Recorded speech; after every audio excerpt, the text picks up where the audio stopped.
Salut mes chers amis, bienvenue sur le super groupe Super Moi TV. Je suis très content aujourd'hui. Alors évidemment, on a toujours des petites péripéties, que ce soit des péripéties de bruit, de confinement et tout ça, ou de technique, mais on y est arrivé et je suis heureux de vous présenter Stéphanie. Bonjour Bonjour, Stéphanie, tu vas bien? ça va bien et toi? Oui, très bien. Alors la magie d'Internet, c'est qu'effectivement, moi aujourd'hui je suis à Auray et toi à Chantilly dans l'Oise. Tout à fait. Quoi la forêt exactement, mais tout près de Voilà. Chantilly. Ouais. Donc, C'est la donc magie d'Internet. heureux de te recevoir, évidemment. Alors, on va parler de plein de choses. On va parler de ton métier, on va parler de tes vibrations, évidemment. Mais avant, j'avais envie de te poser une petite question sur un peu cette actualité qui est finalement par rapport au coronavirus. Euh, Est-ce que tu as, alors évidemment, c'est embêtant pour tout le monde, tout ça, tout le monde en parle, mais première question, est-ce que tu en vois quelque chose de positif, toi, pour ta vie, pour l'univers, pour ton problème? Tout à fait. C'est un petit peu aussi la déformation de mon métier, de voir la vie plutôt de façon positive en général. On y reviendra peut-être. Mais effectivement, j'ai l'impression que c'est un petit peu un message de la nature qui nous envoie l'obligation d'appuyer sur pause, tu vois, et de faire le point à la fois sur la façon dont on vit, est-ce qu'on pas trop, est-ce qu'on consomme pas trop, est-ce qu'on n'est pas toujours à courir après le temps, voilà, il y a toutes ces notions-là. Donc moi, j'y vois une pause dans laquelle on met beaucoup de douceur. Mmh. On prend son temps et on réfléchit à finalement ce qui est essentiel. Et puis on revient aussi à toutes les valeurs de famille. On prend plus de temps aussi avec les enfants. Alors moi, je les ai toujours beaucoup suivis au niveau scolaire, mais c'est vrai que là, par le fait, on fait l'école à la maison, donc on est encore plus avec eux. Et finalement, on retrouve des valeurs qui me semblent se perdre beaucoup Mmh. et qui font aussi peut-être qu'on retrouve beaucoup d'enfants dans nos cabinets aujourd'hui. Et je parle des cabinets de sophrologues, de thérapeutes en général. Et finalement, je trouve ça très positif pour la famille et pour voilà, donner un nouveau sens peut-être à sa vie pour certains. J'espère en tout cas. Alors j'espère que les enfants vont vouloir retourner à l'école quand même. J'espère aussi. Bon, il y a quand même le côté manque des copains, du lien social. Donc on espère que ça là-dessus, ça va jouer. Alors, j'espère. Ok, ça marche. Alors moi j'avais une première question en fait pour faire connaissance justement avec toi. Mhm. Euh, Qu'est-ce qui te faisait, qu'est-ce qui t'amusait, qu'est-ce qui te faisait délirer quand toi que tu étais toute petite, Petite. Alors moi enfant, j'étais, pas enfant, ado. ouais, non, mais c'est vrai que moi j'étais très jeu d'imaginaire parce que j'étais enfant unique d'une famille recomposée, mais si tu veux avec des frères et sœurs qui étaient plus grands. D'accord. Euh, donc il y avait parfois, et puis avec des parents qui étaient commerçants, donc parfois des moments où j'étais un petit peu seule Hmm. finalement. Et du coup je partais dans des jeux d'imaginaire. Alors on avait un grand jardin et la forêt, bien sûr. Moi j'ai toujours vécu à quoi la forêt, donc D'accord. forcément Là, c'était déjà ok. mon environnement. Et j'avoue que je partais toujours, même dans le jardin, dans des histoires un peu fantastiques, incroyables, policières. Enfin voilà, et j'adorais ça. En fait, c'était un jeu d'imaginaire, donc c'est très simple, mais ça permet de complètement s'évader, de s'inventer plein de choses. Donc je trouvais ça assez riche. J'aimais beaucoup ça. Et est-ce que du coup, si on prend la Stéphanie aujourd'hui adulte, Mhm. est-ce que du coup ces choses-là te font toujours autant rire? Est-ce que tu as complètement changé ou est-ce que tu as su garder un peu ton âme d'enfant? Oh, j'ai quand même encore mon âme d'enfant, je pense. Alors, elle s'oriente un peu différemment aujourd'hui. C'est vrai que, tu vois, avec les miens, par exemple, dans notre famille à nous, qui aussi est recomposée, je partage beaucoup de moments avec eux, mais alors ça va plus aller vers maintenant des activités, alors qu'elles soient manuelles ou bien des jeux, enfin, tu vois, des temps un petit peu différents, puisque du coup, ils Ouais. sont... Voilà. Mais voilà, j'aime bien me retrouver dans cet univers-là et je travaille aussi dans mon nouveau métier avec pas mal d'enfants. Mais c'est un milieu que j'aime parce qu'ils sont très spontanés en fait. Il n'y a pas Hmm. de, tu vois, il n'y a pas de faux semblants, il n'y a pas de Ouais. barrière. Ils sont très vite eux-mêmes finalement et je trouve ça très riche. Donc oui. Alors justement, parlons-en finalement de ton quotidien et du coup Ouais. de ton métier. puisque tu es devenu sophrologue. Mhm.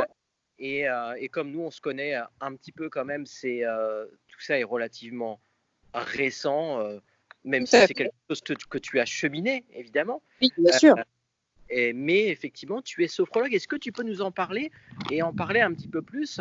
Et je vais avoir plein de questions dans une, finalement, Oui. va être de un petit peu nous exprimer ce que la sophrologie, finalement, t'apporte à toi et Mhm. apporte plus globalement au monde, puisque l'idée, c'est de se dire, tiens, de quelle manière on peut chacun les uns les autres amener une pierre au monde pour qu'il soit un peu plus joli, meilleur. Tout à fait. Donc voilà, et ça a été quoi finalement tes vibrations, tes inspirations par rapport à ça? Que tu nous parles de ton métier, moi ça m'intéresse. Alors, c'est vaste comme question. Du coup, Oui. Prends les choses dans l'ordre ou dans le désordre, comme ça t'intéresse. voilà, ouais, tout à fait. Alors d'abord, j'ai travaillé longtemps dans la médiation culturelle dans un parc magnifique à Chantilly, dans les anciens jardins du château. Donc je me suis régalée, j'y suis encore un petit peu. J'ai travaillé beaucoup avec les enfants dans des ateliers scolaires. En fait, je créais des ateliers essentiellement. Je recevais beaucoup d'écoles. C'était principalement une de mes tâches dans ce parc. Et c'était déjà les sensibiliser à la nature, à une alimentation équilibrée. Voilà, une sorte de connexion en fait, parce qu'on avait un lieu qui s'y prêtait beaucoup. Mais j'ai toujours été passionnée de psychologie. J'adore ça. Donc j'ai beaucoup lu, j'ai jamais complètement coupé ce lien-là. Et puis à un moment donné, je me suis rendu compte que finalement j'avais fait le tour de mon poste et que j'avais vraiment envie de m'occuper des autres. Alors différemment, plus uniquement avec des enfants pour leur passer un message, mais aider des gens en souffrance, aider des gens à trouver des issues à des situations compliquées. Enfin voilà. Donc après un bilan de coaching, j'ai finalement choisi la sophro. Alors qu'est-ce que c'est? Parce qu'il y a plein de gens qui ne me connaissent pas. Oui, c'est quoi la sophrologie? Voilà. Alors, c'est une méthode psychocorporelle, en fait, donc qui passe par le corps et par la conscience. On travaille au même niveau que l'hypnose, mais on va, si Un tu petit veux, peu hypnose et sophrologie, c'est vrai. ouais, c'est ça. Alors, on confond et en même temps, c'est assez différent. C'est-à-dire qu'en hypnose, alors les deux sont très bien, ça, il n'y a aucun doute là-dessus. En hypnose, on va souvent bloquer quelque chose, bloquer une phobie, bloquer, je sais pas, une pulsion, voilà. En sophro, on va apprendre à la dépasser. D'accord. Donc, en fait, la personne que l'on reçoit au cabinet va apprendre, en fait, va prendre en quelque sorte un certain nombre d'outils pour arriver à dépasser sa problématique. Et donc, elle devient très actrice, finalement, de sa guérison, entre guillemets, hein, parce qu'on n'est pas, c'est pas de la maladie, mais voilà, parfois on est coincé dans des situations, que ce soit familiales, professionnelles. On peut avoir aussi des phobies, des problèmes de poids, etc. Donc, la sophrologie va aider, en fait, à trouver un moyen de traverser ces situations et d'y trouver une solution. Donc, Et ça moi, dépend. il y a un mot qui est intéressant dans ce que tu dis, il y a le mot redevenir acteur finalement de ça. Exactement. Exactement. Parce que en apprenant à se découvrir, la sophro, c'est une intériorisation. En fait, en séance, la personne se détend complètement, elle relâche son corps. Par la respiration et de la visualisation d'images positives, parce qu'on travaille toujours sur le positif, elle va apprendre à mieux se connaître, à passer un peu son corps au scanner, si tu veux. Ouais. Et du coup, ça lui apprend très vite dans la vie de tous les jours ce qui lui convient, ce qui lui convient pas, parce que le corps va lui parler très vite. Donc ça, D'accord. c'est déjà le premier signal. Et puis face à ces signaux-là, eh bien, on va lui donner un certain nombre d'outils pour réagir. Et puis, finalement, ce travail, c'est un cheminement aussi, et elle va trouver des solutions. Donc, c'est pas à nous de lui dire qu'il faut faire comme ça ou comme ça. C'est à elle de trouver sa solution. Alors, c'est toujours un petit peu compliqué d'écrire la sophrologie, hein. Mais en gros, c'est un moyen de Toi, en fait, traverser des... tu leur donnes des axes, mais eux sont moteurs en fait.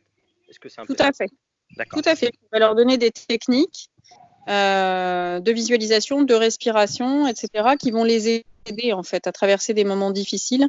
Et du coup, par le fait, ils vont trouver des solutions, quelles qu'elles soient. Et nous, on n'a pas de jugement à porter là-dessus. C'est un petit peu différent là-dessus de la psychologie, tu vois, par exemple, où on va pas forcément les orienter, on va les laisser choisir leur chemin, mais en leur donnant les moyens d'y accéder finalement. Voilà. D'accord. Et alors, le public que tu as, alors j'allais dire tes patients ou tes clients, je ne sais pas comment tu dis, Alors, j'aime le on- patient parce que pour moi, client, c'est très commercial, même si évidemment, on travaille pour gagner sa vie. Mais c'est vrai que patient, c'est aussi savoir attendre. Ouais, ouais, c'est vrai. Et voilà. Et nous, en fait, les gens qui viennent chez nous ne trouvent pas la solution en une séance. Hein. C'est 5, 6, des fois 10. Et Ouais. je pense que voilà, c'est faire une pause aussi, c'est prendre rendez-vous avec soi-même et prendre le temps de savoir ce qui est bon pour soi. Tu vois, donc en général, je dis patient. Et alors, du coup, est-ce que tu as autant les adultes que des enfants ou est-ce que t'as fait un choix? Alors, je n'ai pas fait de choix parce que pour l'instant, c'était trop tôt, il me semble. Je pense il faut rester assez large au départ et peut-être qu'avec le temps, ça s'affinera, on verra. Majoritairement, j'ai des enfants, des ados et des femmes plutôt. D'accord. Voilà. Après, pour des sujets très différents, les hommes sont plus réservés, tu vois, plus pudiques. Et en général, dans la thérapie, c'est une constatation. Donc, j'en ai un petit peu, mais j'en ai moins. Majoritairement, ce sont des femmes, des enfants à partir de 8-9 ans. Est-ce Et que puis, ça pas peut mal devenir de un challenge des hommes? hein. Est-ce que ça peut devenir un challenge d'amener les hommes Ah, là-dessus? bah oui, oui, oui, oui, oui, je suis ravie quand j'ai un homme qui arrive. Je me dis, ah, on va le faire changer un petit peu d'avis. Tout à fait. En fait, il faut vraiment, c'est comme avec toute thérapie, il faut qu'il y ait une espèce d'alliance quand même qui se crée, parce qu'il faut que la personne fasse confiance. Donc, il y a tout un enjeu relationnel quand même autour. Hein. Alors, c'est Alors, vrai que, je te voilà. remercie de me donner finalement, parce que j'y pensais et je me suis dit à quel moment on va en parler.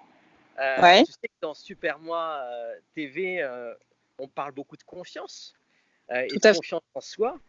Mm. Euh, du coup, par rapport à ça, comment toi, dans ton métier, parce que j'imagine que ce n'a pas été, et ce n'est pas que simple, Ah non? euh, qu'est-ce qui, toi, qu'est-ce qui te permet de te dépasser, toi, dans ton métier, dans ton approche ou dans tes difficultés personnelles? Est-ce que tu as des trucs à nous partager? Alors, je ne sais pas. Je t'avoue que c'est toujours la grande question. Par nature, je n'ai pas forcément très confiance en moi, j'avoue, hein, faut être honnête. Et en même temps, je me rends compte que finalement, quand je regarde un petit peu mon parcours professionnel ou personnel, j'ai toujours pris quand même certains risques. Je pense qu'en fait, il faut écouter son instinct, tu vois. Hmm, Et, et, euh, et, et je crois qu'il n'y a que celui qui n'essaie pas qui n'y arrive pas. Tu vois ce que je veux dire? ouais. Sans se donner, c'est un peu ce qui était ressorti de mon bilan de coaching aussi, sans se donner des challenges qui ne sont pas atteignables parce qu'il faut avoir le sens des réalités. Ouais. Je pense que dans la vie, on peut prendre une part de risque. Tu vois, moi, à l'âge que j'ai, de changer de carrière professionnelle et puis d'ouvrir un cabinet pour recevoir des gens qui sont forcément un peu en souffrance, puisqu'ils viennent nous voir, c'est que ça va pas forcément très bien. Il y avait une part de risque. Est-ce qu'on va me faire confiance? Est-ce que je vais être à la hauteur? Tu vois? Et je crois qu'en fait, il faut savoir bien s'entourer. Ça, c'est un aspect très important. Moi, j'ai pris un très bon cabinet de coaching. J'ai pris la meilleure école de formation des sophrologues. J'ai passé le RNCP, donc c'est une certification qui est la seule reconnue par l'État pour ce métier. Enfin voilà, je me suis donné les moyens pour avoir Hmm. suffisamment de connaissances et pour pouvoir faire mon métier correctement. Je crois que ça, c'est la base, à mon avis. Hein. Ok, ça marche. Et alors, quand tu as des petits moments qui sont un peu plus bas, quand tu n'arrives pas Mmh. toujours vite, euh, est-ce que, euh, est-ce que tu as, comme tu dis, tu parlais de, euh, de patience aussi, est-ce que ça t'aide aussi à relever tes challenges et à dépasser les limites finalement? Oui, parce que je me suis rendu compte qu'en fait, on peut avoir effectivement des moments où on est un peu down, tu vois, des jours où on se dit mais non mais là je n'y arrive pas, ou des moments où on est dans l'incertitude, ou alors des moments où il nous arrive des trucs un peu des tuiles, hein, parce que ça arrive à tout le monde, et là on est un petit peu au fond. Moi j'ai pas mal de résilience, mais c'est vrai que je l'ai pas analysé tout de suite, et je me suis rendu compte qu'en fait le meilleur moyen dans ces cas-là, c'est comme ce qu'on fait en ce moment, de se mettre un peu sur pause Ouais. et de ne pas prendre ni de décision, ni de, tu vois, ni de mettre en place des choses dans la précipitation. L'idée, c'est d'attendre que les émotions retombent. En fait, c'est jamais bon de réagir avec les émotions. En fait. Ouais. En général, voilà, je prends un un temps de digestion qui n'est pas spécialement plus long que les autres, hein, mais c'est juste de laisser redescendre les émotions. Parce qu'une fois qu'on est à froid, on peut analyser la situation et il y a souvent, moi je dis que tout est possible tant qu'on n'est pas mort, hein, donc il y a toujours des solutions. Mais il faut pas chercher à les trouver quand on est dans l'émotionnel. Parce que si c'est très fort, si on est très déçu, très peiné, très en colère, on va pas forcément prendre les bonnes décisions. On n'est que dans le noir, on n'est que dans le difficile. Voilà. Ouais. Tout à fait. Ouais. Et puis moins objectif en plus. Parce que parfois, quand tu prends un petit peu de recul et que tu poses la situation un peu comme si tu regardais une photo, finalement, c'est moins grave que prévu ou c'est pas si grave que ça et on va trouver des solutions. Donc l'idée, c'est de ne pas se précipiter et d'attendre que les émotions redescendent. Tu es profondément, en tout cas, ou avec effectivement cette confiance en la vie. Oui. Et moi, j'avais une question justement concernant la vie et concernant tes rêves. Mm-hmm. Est-ce que tu en as fait le tour? Est-ce que tu en as encore plein? Qu'est-ce que tu pourrais nous dire par rapport à ça? Parce que même si c'est un cheminement, même si j'imagine de créer ton cabinet, c'est un certain aboutissement, ils sont où les rêves encore de Stéphanie? Alors, je ne compte pas m'arrêter là. Parce qu'en fait, à l'application, on se rend compte de ce que c'est que le métier de sophrologue, etc. Et je pense qu'il y a beaucoup, beaucoup de choses à faire. Et je vois des résultats aujourd'hui avec les gens que je reçois. Et ça, c'est une grosse satisfaction. Après, j'ai toujours ce petit côté psy qui me manque dans ce métier-là, parce qu'en sophrologie, on n'a pas le droit, comme je te disais, d'aller plus loin et d'orienter. Ça me manque un petit peu. Et du coup, j'ai décidé de suivre une formation complémentaire de thérapie cognitivo-comportementale, ce qui va me permettre, en fait, d'accompagner les gens un petit peu différemment. Tu vois, ça va être complémentaire, en fait, en tout cas, parce que la sophro va leur donner des outils. Et la thérapie va leur donner les raisons pour lesquelles ils sont dans ces situations-là et un moyen de casser ces modes de fonctionnement. Voilà. D'accord. Donc tu es encore en chemin finalement. Tout va bien. Tout à fait. Je suis en chemin, mais en tout cas, aujourd'hui, je fais un métier qui me plaît beaucoup, que je vais bien sûr continuer à exercer le plus temps possible. Et les deux sont très, très complémentaires, surtout que là, dans mon nouveau cabinet Aqua-la-Forêt, je vais travailler avec une psychologue. Et donc, c'est extrêmement intéressant qu'on ait toutes ces flèches-là à notre arc, si tu veux, parce que ça sera très complémentaire. Voilà. Mais je pense que moi, la richesse, je trouve, de la vie, c'est de continuer à évoluer, de continuer à apprendre. Qu'on l'utilise dans la vie professionnelle ou pas, c'est pas tellement important en soi, mais c'est de s'enrichir, quoi, finalement. C'est une jolie conclusion. Bah oui. Peut-être, je ne sais pas. D'avoir partagé ce moment avec moi et d'amener du coup ta pierre pour qu'effectivement on vive mieux, qu'on se sente mieux, qu'on se sente le mieux possible. J'en perds ma feuille avec le vent. Donc c'était un vrai plaisir pour moi. Et puis écoute, j'espère que vous, de l'autre côté, ça vous aura plus intéressé et d'avoir envie de contacter, de poser des questions à Stéphanie, tout simplement, ou d'aller plus loin. Après, c'est la vie qui fera les choses. Exactement. En tout cas, moi, je te remercie beaucoup, Franck. Je trouve que tu as une belle énergie, que tu mets beaucoup de cœur à ce que tu fais. Et je trouve que c'est important. Ça nous porte aussi, ça nous met en lien. Et je trouve ça très riche. Donc, un grand merci à toi. Voilà. Merci, Stéphanie. À une prochaine fois. Je t'embrasse. À une prochaine fois. Portez-vous bien. Restez le plus souvent possible à la maison. Mais il y a plein de choses qui sont possibles. Voilà, je vous embrasse. Au revoir.